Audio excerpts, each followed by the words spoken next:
Good morning. So most Wi-Fi engineers know that having too much broadcast, multicast traffic on your network will create a lot of overhead because it's being sent at the lowest 802.11 rate. And as the number of clients increases on your network, the problem might be getting worse and worse. So how bad is this problem, and how important is it that you filter any unnecessary broadcast and multicast traffic? A bit of warning, this is still a research we're doing that is still a work in progress, so if you find anything that is incorrect, please let us know. And I might be a bit of short on time, so I need to rush through the slide.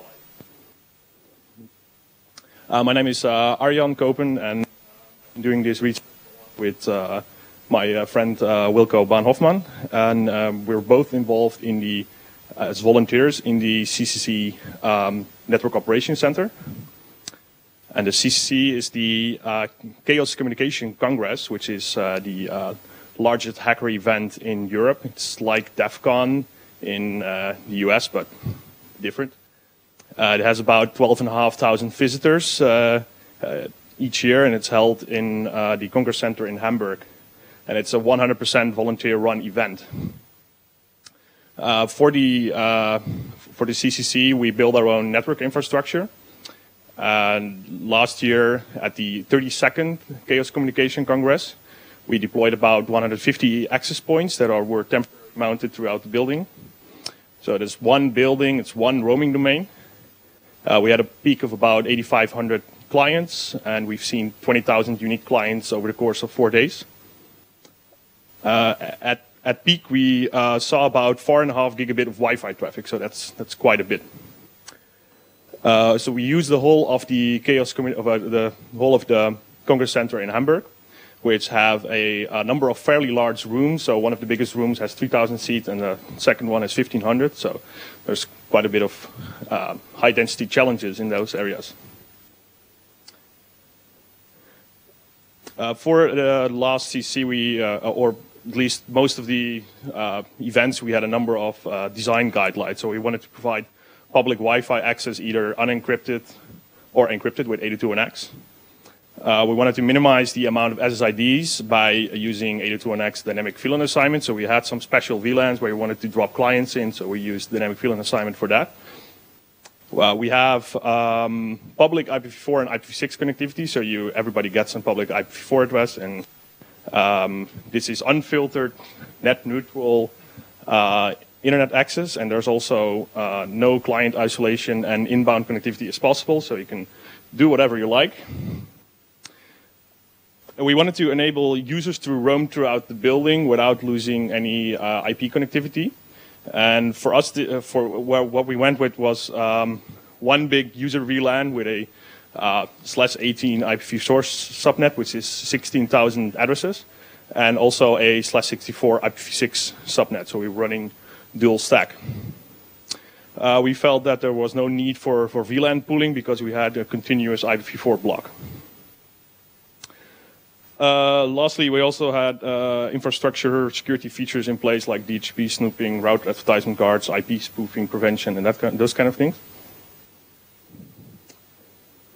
Having this many clients in a network will create some broadcast and multicast challenges. So we have like 8,500 clients up on the network at one time, and they are sending out ARP requests, neighbor discovery requests, multicast DNS, NetBIOS, Dropbox discovery, etc., etc. Then we also have the router in the network that is sending out ARP requests and neighbor discovery requests and router advertisements. Another issue is that the router is sending out also an additional amount of ARP requests for IPv4 addresses that are just not in use, because if you're running public IP space, then there's a very big chance you're being constantly port scanned, and that means that the router is still looking for addresses that are just not on the network, and that creates a continuous stream of ARP requests. There are also clients who have limited ARP and neighbor discovery tables, maybe like 4,000 entries, so that if you have a large subnet like that, that creates some issues as well. So in the end, we had to use broadcast, multicast filtering features on our Wi-Fi infrastructure to eliminate any unwanted broadcast and multicast packets. But how bad could it be? So we have some theories on that. So we have this this nice graph which shows the airtime utilization you would have for an X amount of packets per second, and this is just for an instance for ARP packets, and that's presuming in packet size of 82 bytes and a contention window of 72 microseconds.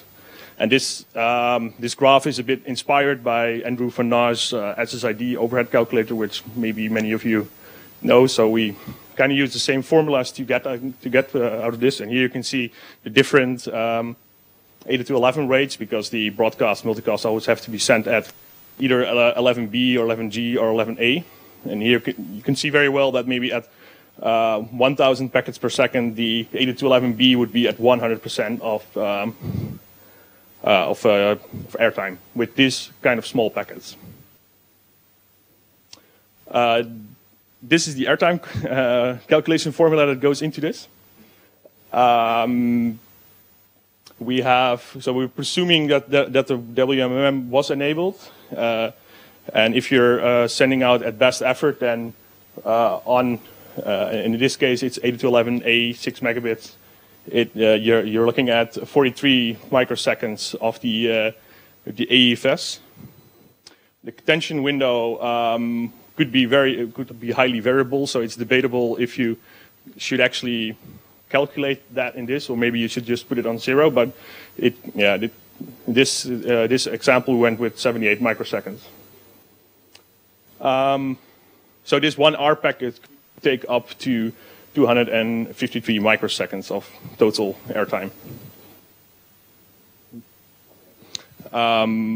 As I said before, we had some issues where if you're running with public IP space, we see a lot of unknown ARP requests from the router. And in our case, with the Juniper routers we were using, we seen behaviors where it could ARP up to 3 times per minute per unknown address. And known entries could time out after 5 minutes. And this, in our case, this resulted in something like 623 ARPs per second, and that would mean that it uses about 16% of the airtime if it's transmitted at 6 megabits. So that it is quite substantial. Another thing you have to keep in mind is that if you reuse the same VLAN on a different SSID, then that would double that 16%, because it has to be for each BSSID, and it shares the same VLAN, has to send it twice. And if radios are in the same channel, then that would also multiply. So keep in mind those kind of things, and the problem gets worse and worse.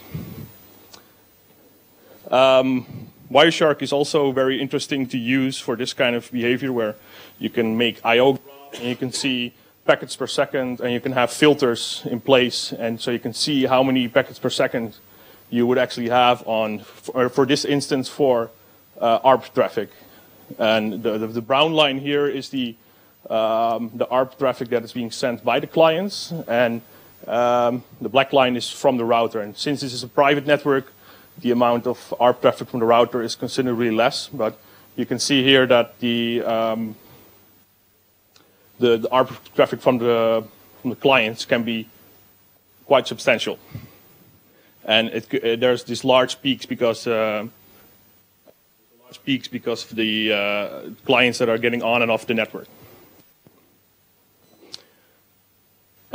This is another example of a Windows 10 client that is this one client that's getting onto the network, and once it joins the network, you will see a very large spike in packets per second, because it's sending NetBIOS and some linked layer name resolution traffic.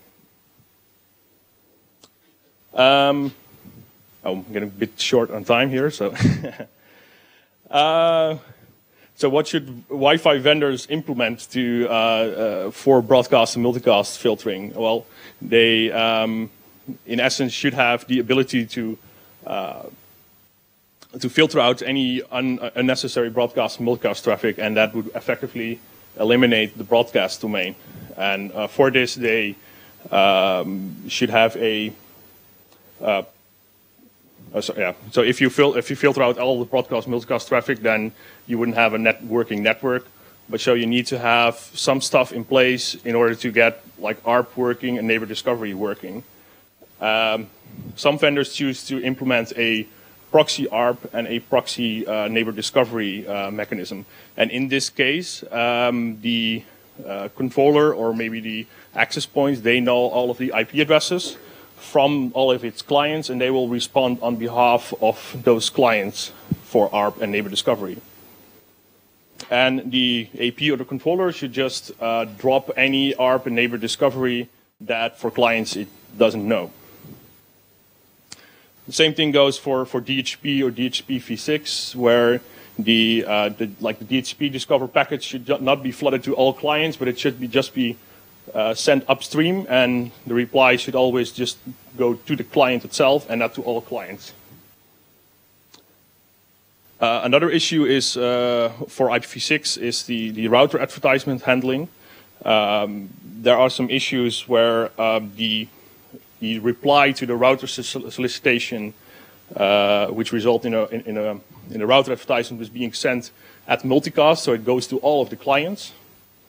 So the vendor should also implement something that handles those replies intelligently. So it should just go to that one client that is asking for the router solicitation, but it should not go to all of the clients. Another issue with the router advertisements is that it is actually being sent at multicast, which causes issues when you're doing VLAN pooling or dynamic VLAN assignment, because that would result in if you have the multiple clients on the same BSSID in different VLANs, they would get the router advertisements from multiple VLANs, because 802.11 doesn't actually have any essence of VLANs on the 802.11 layer. And that would result in clients assigning multiple IPv6 addresses in multiple VLANs, so that would break things. And one way of fixing this is to actually convert the router advertisement back to unicast. And that way, only the clients that in the right VLANs should get the router advertisement. Standardization. All of these features, they are not standardized, so that vendors, they have different approaches.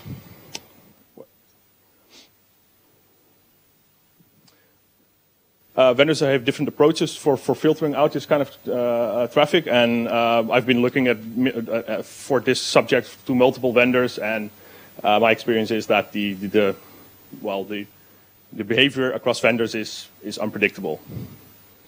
So my question would be: is this standardization or the best practice? Is this a job for maybe IEEE or IETF to get this thing going? Anyway. Thanks, and thanks to Andrew van Naas for his SSID overhead calculator, because that has been the inspiration for this. If you want to play around with the graph you saw earlier, you can go to that URL, eventinfo.org/airtime, and you can create some graphs based on packet size and the contention window value.